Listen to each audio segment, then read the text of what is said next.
તો આમાં હેમંતભાઈ મને એવું લાગે છે કે વારંવાર એક જ પક્ષના નેતાઓને લોકો જે ચૂંટીને મોકલે છે એનું આ પરિણામ હોઈ શકે છે. કારણ કે એ લાપરવાહ થઈ જતા હોય છે અને એને ગળા સુધી ખાતરી હોય છે કે લોકો અમને જ મત આપવાના છે અથવા તો અમને જ મત મળવાના છે, એવી એને ખાતરી હોય છે.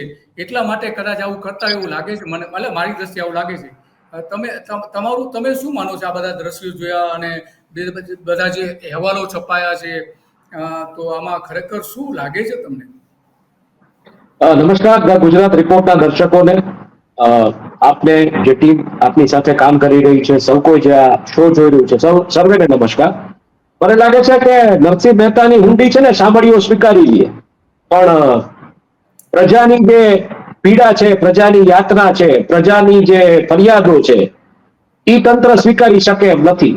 અને તંત્રને કદાચ સ્વીકારવામાં રસ ન હોય એવું લાગે છે.